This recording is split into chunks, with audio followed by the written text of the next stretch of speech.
మీ ఏం IT AI job అయితే join next it challenge. Job తెచ్చుకోండి, 5 లక్షలు తీసుకోండి. అసెంబ్లీలో అర్ధరాత్రి దాకా పెట్టి రేవంత్ రెడ్డి గారు కేసీఆర్ గారిని తిడుతుంటే దయ్యాలు వేదాలు వాళ్ళు ఇస్తున్నట్టు అనిపించింది నాకైతే. దానికి ఈయన హీరోలాగా ఎదుర్కొన్నాడు, ఈయన 6 అడుగుల బుల్లెట్ అని పార్టీ అంతా ట్వీట్ చేస్తే, మరి 6 అడుగుల బుల్లెట్ ఎవరికి గాయం చేస్తుంది? ఎండ్ ఆఫ్ ద డే ఇవాళైతే నన్ను గాయపరిచింది, రేపు రామన్నను గాయపరుస్తారో కేసీఆర్ని గాయపరుస్తారో. జాగ్రత్తగా ఉండండి రామన్న, నేను చెప్పేది ఏం లేదు, జాగ్రత్తగా ఉండండి, కేర్ఫుల్గా ఉండండి. ఎట్ ద సేమ్ టైం ఈ హరీష్ రావు గారి కారణంగా గమ్మత్ ఏముంటుందంటే, ఒకసారి హంపీకి పోతారు వీళ్ళందరూ, మీ అందరికీ తెలుసు ఆ స్టోరీ. హంపీకి పోయి పాటలు పాడుకుంటారు, మొత్తము చాలా మంది కలిసి కేసీఆర్ గారిని చాలా అవమానకరంగా మాట్లాడతారు, ఒక పార్టీని వెన్నుపోటు పడదామని డిజైన్ చేశారు. ఇదంతా వీరికి తెలుసు, హరీష్ రావు గారికి తెలుసు. నేను ఆ రోజు సాక్ష్యం ఉన్న హరీష్ అన్న వచ్చి లిటరల్లీ రామన్న చేతులు పట్టుకొని, అరే మామయ్యకి ఎప్పుడు సింక్ ఆర్ సేల్, నేను మామయ్యతోనే ఉంటా అని చెప్పి అక్కడ మాట్లాడుకున్న వాళ్ళందరినీ వెబసార్ దగ్గర అవుట్ చేసిండి. ఆ తర్వాత పర్యవసానంలో ఈటల రాజేంద్ర అన్న బయటికి వెళ్ళడం. ఈ మహానుభావుడు వల్ల జగ్గారెడ్డి దగ్గర నుంచి మొదలు పెడితే, చెరుకు శ్రీనివాసరెడ్డి ముత్యంరెడ్డి అన్న కొడుకు దగ్గర నుంచి మొదలు పెడితే, రఘునందన్ రావు గారు, మైనంపల్లి గారు, విజయశాంతి గారు, విజయరామారావు గారు, ఆయన పాత పెద్ద ఆయన ఉండే ఈటల రాజేందర్ గారు, వీళ్ళందరూ పార్టీలకు వెళ్ళి పోయినారు కదా. పోలేదా? ఇవన్నీ హరీషన్న చేసినాయి కాదా? ఆనాడు దుబ్బాక ఉప ఎన్నిక ఎందుకు ఓడిపోయినాం? దుబ్బాక ప్రజలకు ఇప్పటికి కూడా గుర్తుంటుంది. వాళ్ళందరూ ఒకటే మాట చెప్తారు, ఈయన సిద్దిపేటకు తప్ప రూపాయి రానియాడు దుబ్బాకకు, ఈయన వచ్చి ప్రచారం చేసిండు కాబట్టి మేము ఓటేయాలని ఓపెన్గా చెప్పారు ఆనాడు ఎన్నికలలో. దానికి ఏం రాపించుకుంటాడు ఈయన పేపర్లల్లో? ఒంటరి పోరాటం చేసి ఓడిన హరీష్ రావు. అసలు ఓడిపోయింది మీ వల్ల కదా. మీరు మీడియా మేనేజ్మెంట్లో సూపర్, అలా డౌట్ ఏం లేదు.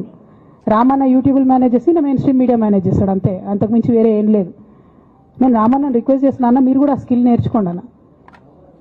అట్లనే ఈటల రాజేందర్ గారు ఉప ఎన్నిక దగ్గరుండి హరీష్ అన్న గెలిపిలేదా అండి ఈటల రాజేందర్ని? ఆనాడు పీసీసీ అధ్యక్షుడిగా ఉండి రేవంత్ రెడ్డి గారు ఏమంటారు, కాంగ్రెస్ పార్టీ ఓడిపోతుంది ఇడా అని చెప్పి ఆయన ముందే డిక్లేర్ చేసిండు, ముందే చేతులు ఎత్తేసిండు. హరీష్ అన్నాడు పోయి కూర్చొని మరి ఈటల రాజేందర్ అన్నని గెలిపించొచ్చిండు. ఈ బంధం రేవంత్ రెడ్డి గారిది హరీష్ రావు గారిది అప్పటి నుంచి కొనసాగుతుంది, కొత్త బంధం ఏం కాదు ఇది. నేను కేసీఆర్ గారిని పెద్దల్ని రిక్వెస్ట్ చేసేది ఒకటే, ఈయన చేస్తున్న నక్కజిత్తుల్ని దయచేసి గమనించండి. ఇవాళ నేను బయట పోతా కావచ్చు, నాదేముంది, ఉద్యమంలోకి వెళ్ళి వచ్చినా వాళ్ళ ఉద్యమంలోకే పోతా, నాకు భయం ఏముంటుంది, నాకు ఎన్నడూ పదవుల మీద ఆశ లేదు. నియోజకవర్గాలలో ఇంటిగ్రేటెడ్ రెసిడెన్షియల్ స్కూల్లే కాదు, ఏటీసీలు అంటే అడ్వాన్స్డ్ టెక్నాలజీ సెంటర్లు, ఇవన్నీ కూడా ఐటీఐలకు ప్రత్యామ్నాయం. సాంకేతిక నైపుణ్యం పెంచి ఈరోజు స్కిల్ వర్కర్స్ని తయారు చేసి మిడిల్ ఈస్ట్ కంట్రీలకే కాదు, సింగపూర్, జపాన్ లాంటి దేశాలకి ఈరోజు సాంకేతిక నైపుణ్యం ఉన్న యువకులు అవసరం ఉన్నది. ఇతర దేశాల్లో ఇవాళ అమెరికాకు పోవాలంటే ఒక ఇంజనీరింగ్ ఏదో చదువుకొని ఉండాలి, కానీ ఇవాళ సింగపూర్, సౌత్ కొరియా, జపాన్ లాంటి దేశాలలో మంచి మంచి ఉద్యోగాలు రావాలంటే చదువు తక్కువ సాంకేతిక నైపుణ్యం ఉంటే ఉద్యోగ ఉపాధి అవకాశాలు ఉన్నాయి. 14 శాసనసభ నియోజకవర్గాలకు పెద్దలు చిన్నారెడ్డి గారికి చెప్తున్నా, ఏటీసీలు ఎక్కడ లేకపోయినా 14 నియోజకవర్గాలకు 14 అడ్వాన్స్డ్ టెక్నాలజీ సెంటర్లు ఇచ్చే బాధ్యత ప్రభుత్వం తీసుకుంటుంది. ఏ నియోజకవర్గాలలో లేవో మీరు ప్రతిపాదనలు పంపించండి, మీరు తక్షణమే కలెక్టర్లతో రివ్యూ తీసుకోండి. ఏ నియోజకవర్గంలో లేకపోతే ఆ నియోజకవర్గంలో 5 నుంచి 10 ఎకరాల స్థలం ఎతకండి, ఏటీసీలను మంజూరు చేసి మన పిల్లలు ఇంటర్ చదివిన తర్వాత సాంకేతిక నైపుణ్యం నేర్పుదాం, తద్వారా ఉద్యోగ ఉపాధి అవకాశాలు కల్పిద్దాం. అదేవిధంగా ఎన్ఎం శ్రీనివాసరెడ్డి గారికి సూచన చేస్తున్న IIIT ఒక అద్భుత క్యాంపస్ మనం కట్టుకుందాం. ఎందుకంటే ఎయిర్పోర్ట్కి కూతవేటు దూరంలో మనం ఉన్నాం. ఎవరి రాష్ట్రానికి వచ్చినా, విదేశాల నుంచి మేధావులు వచ్చినా మహబూబ్ నగర్లో ఉన్న IIITని చూడడానికి రావాలి. ఒకప్పుడు మన పేదరికాన్ని, మన కరువును, మన వెనుకబాటుతనాన్ని వీటిని చూపించేదానికి ముఖ్యమంత్రులు పాలమూరు జిల్లాకు విదేశీయుల నుంచి పర్యాటకులను, ప్రెసిడెంట్లను తీసుకొచ్చేటోళ్ళు. టోనీ బ్లేయర్ వచ్చిండానంటే మన పేదరికం ఒక ఎగ్జిబిషన్ ఉండే, ఇతర దేశాల ప్రధానమంత్రులు, ఇతర దేశాల నుంచి బృందాలు వస్తే పాలమూరు కరువును, పాలమూరు పేదరికాన్ని చూపించడానికి ఆనాటి ముఖ్యమంత్రులు పాలమూరు జిల్లాకు తీసుకొచ్చేవాళ్ళు. ప్రతివాడు వచ్చి పాలమూరు జిల్లాను దత్తత తీసుకుంటా అని చెప్పేవాడు. నేను ఈరోజు యువమిత్రులందరినీ వేదిక మీద ఉన్న శాసనసభ్యులందరినీ నేను అడుగుతున్నా, మనందరికీ ప్రజలు ఒక మంచి అవకాశం ఇచ్చారు. భవిష్యత్తులో మన పేదరికాన్ని, మన వెనుకబాటుతనాన్ని చూపించడానికి కాదు, మన అభివృద్ధిని, మన చదువును, మన విద్యా సంస్థల్ని, మన సాగునీటి ప్రాజెక్టులను చూపించడానికి విదేశీ నుంచి బృందాలు రావాలి పాలమూరు జిల్లాకు తప్ప మనల్ని పేదవాళ్ళుగా చూపించడానికి కాదు. ఇది మన గౌరవం కాదు, ఇది మనకేమాత్రం గౌరవం కాదు మిత్రులారా. మన పేదరికం ఒక ఎగ్జిబిషన్ కావాల్సిన అవసరం లేదు ప్రపంచానికి. మన అభివృద్ధే ఒక ప్రణాళిక కావాలి. పాలమూరు జిల్లా అభివృద్ధిని చూసి ఆశ్చర్యపడాలి. ఇక్కడి పరిశ్రమలు మన జిల్లా వాళ్ళకే కాదు, రాష్ట్రం విదేశాల నుంచి వచ్చే వాళ్ళకు కూడా ఉద్యోగ ఉపాధి అవకాశాలు కల్పించాలి. ఇవాళ ఈ పరిశ్రమ కూడా ఒక జర్మన్, ఒక అమెరికన్ కంపెనీ జాయింట్ వెంచర్ ఈరోజు ఇక్కడ ప్రారంభించుకున్నాయి. ఇట్లాంటి పరిశ్రమలు ఇంకా రావాలి. ఎయిర్పోర్ట్కి కూతవేటు దూరంలో ఉన్న ప్రాంతం మనది. మధుసూదన్ రెడ్డి ఇంతకుముందే డ్రై పోర్ట్ గురించి చెప్పిండు, తప్పకుండా వాటిని పరిగణలోకి తీసుకుంటాం.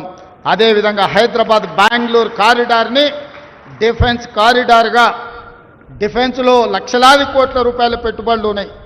ప్రపంచ దేశాలు ఆసక్తిగా చూస్తున్నాయి. మనము మన ప్రణాళికని హైదరాబాద్ బెంగళూరు హైవేని ఒక డిఫెన్స్ కనెక్టింగ్ కారిడార్గా తీర్చిదిద్దుదాము. చదువుకున్న వాళ్ళు జిల్లాలో ఈరోజు ఎమ్మెల్యేలుగా మీరు ఎన్నికైనరు. డాక్టర్ చిన్నారెడ్డి కాదు, మధుసూదన్ రెడ్డి, పర్ణిక, ఎన్ఎం శ్రీనివాసరెడ్డి, ప్రతి శాసనసభ్యుడు, డాక్టరు, ఇంజనీరు, ప్రపంచం పట్ల అవగాహన ఉన్నవాళ్ళు ఈరోజు మన ప్రాంతంలో ప్రాతినిధ్యం వహిస్తున్నారు. అందుకే మీరు కూర్చోండి, అధికారులతో మాట్లాడండి. నేను అధికారులకు, ముఖ్యంగా కలెక్టర్లకు సూచన చేస్తున్నా, పరిశ్రమలు పెట్టాలంటే భూమి కావాలి. ఎక్కడెక్కడ భూమి అందుబాటులో ఉందో ఆ భూముల యొక్క అందుబాటును నాకు పంపించండి. ఏ పరిశ్రమ వచ్చినా మొట్టమొదట పాలమూరు జిల్లాలోనే పెట్టేటందుకు నేను వాటిని పంపిస్తాను. కుర్చీలో కూర్చున్నది మీ వాడు, మీ సోదరుడు. ఏ వచ్చినా మొదటి ముద్ద పాలమూరు జిల్లాకే పెడతాను. ఇది నా బాధ్యత, నా నైతిక ధర్మము. అది చిన్నదా పెద్దదా కాదు, ఏదైనా మొదటి ముద్ద పాలమూరు బిడ్డలకు పెట్టాల్సిన బాధ్యత నా మీద ఉన్నది. ఎవరు ఏమనుకున్నా అన్ని పాలమూరు జిల్లాకే తీసుకెళ్తున్నాడని మా మంత్రివర్గంలో మిగతా మంత్రులు అనుకున్నా పర్వాలేదు, ఖచ్చితంగా మన జిల్లాకే తెచ్చుకుంటాం. ఇవాళ మనం ఉన్నాం కాబట్టే 2 మంత్రులు, చైర్మన్లు ఇవాళ స్పోర్ట్స్కి కానీ ఇతర వాటికి మన జిల్లా నుంచి పొలిటికల్ రిప్రజెంటేషన్ దక్కింది. అందుకే మిత్రులారా, ఈ మంచి అవకాశాన్ని సద్వినియోగం చేసుకుందాం. ఇప్పుడు రాజకీయాల కోసమో ఇతర కారణాల చేత అభివృద్ధిని అడ్డుకుంటే మనకు మనమే మరణ శాసనం రాసుకున్న వాళ్ళం అయితము. రాజకీయాలు వస్తూ ఉంటాయి, పోతూ ఉంటాయి, చూస్తూనే ఉండరు కదా. ఒకప్పుడు ఏ పార్టీని బతకనియేమో, ఎవరు రాజకీయం కాదు కదా, నిద్రలో కూడా శాసనసభ్యులు అవుతామన్న ఆలోచన చెయ్యొద్దు అని ఆనాడు అక్రమ కేసులు పెట్టి ఎందరిని, ఎంతమందిని జైళ్ళకు పంపించారు. ఇవాళ వాళ్ళే తన్నుకొని చేస్తున్నారు. ఒకరు కడుపులో కత్తులు పెట్టుకొని కౌగిలించుకుంటున్నారు. ఎవరు అక్కర్లేదు, వాళ్ళని వాళ్ళే పొడుచుకుంటున్నారు. విపరీతమైన అవినీతి సొమ్ము వచ్చిన తర్వాత సొమ్ముల పంపకాలలో కుటుంబ పంచాయతీలు ఇవాళ కుటుంబంలోనే ఒకరు సహించుకోలేని పరిస్థితి. ఒకరి మీద ఒకరు యాసిడ్ దాడులు చేసుకోవాలని ఒకరిని ఇంకొకరు నవ్వుతూనే కడుపులో కత్తులు పెట్టుకొని కౌగిలించుకునే పరిస్థితులు ఈ రాష్ట్రంలో దాపురించినాయి. పాపం ఊరికే పోదు.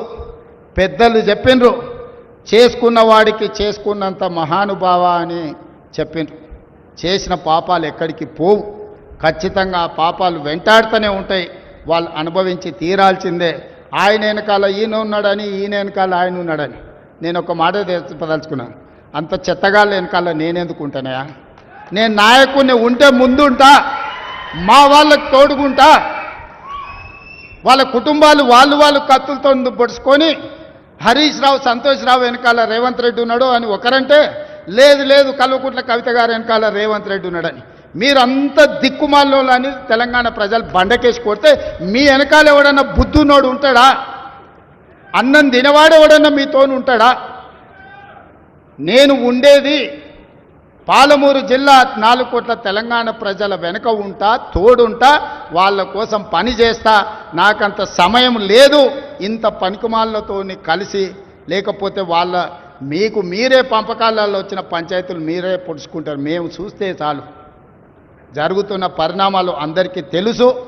దయచేసి మీ వివాదంలోకి మీ కుటుంబ పంచాయతీలను, మీ కుల పంచాయతీలను మమ్మల్ని లాగకండి. మాకు ఎలాంటి ఆసక్తి లేదు.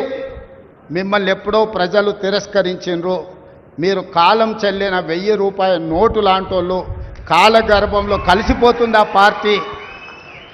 ఒకప్పుడు జనతా పార్టీ కూడా గొప్ప పేరుండే, కానీ జనతా పార్టీ కనుమరుగైంది. ఆ తర్వాత తెలుగుదేశం పార్టీ ఒక అద్భుతమైన పార్టీ, చాలామందికి అవకాశాలు కల్పించిన పార్టీ. కొంతమంది కుట్రల వల్ల ఆ పార్టీ కూడా ఈరోజు తెలంగాణలో ఒక సమస్యను ఎదుర్కొంటుంది. మరి ఇన్ని దుర్మార్గాలు చేసిన మీరు మాత్రం ఎట్లా మనుగడ సాధిస్తారు? ప్రకృతి అనేది ఉంటుంది, ఆ ప్రకృతి శిక్షిస్తుంది. అందులో మనకి ఎవరికి ఏమాత్రం ప్రమేయం లేదు. రాజకీయాల వైపు చూడకండి మిత్రులారా. పాలమూరు జిల్లాను అభివృద్ధి చేసుకుందాం. ఇరిగేషన్ అండ్ ఎడ్యుకేషనే my first. And don't forget to subscribe to iDream. And for more videos, Please subscribe to iDream. Please subscribe to iDream. Please subscribe iDream. And please subscribe to iDream. For more videos, subscribe to iDream. please like, share, and subscribe to the channel. Congratulations, iDream. Subscribe to iDream. Subscribe to iDream. So subscribe to iDream Media. iDream ki iDream team andarki huge congratulations. Please subscribe iDream Media. Please subscribe to iDream. Subscribe iDream. Please subscribe to iDream. iDream అంటే నా కళల channel subscribe చేసుకున్నారు. నోరు తిరుగుతలేదు, మీరైతే గంట గుర్తు కొట్టండి. For more such videos, please subscribe to iDream.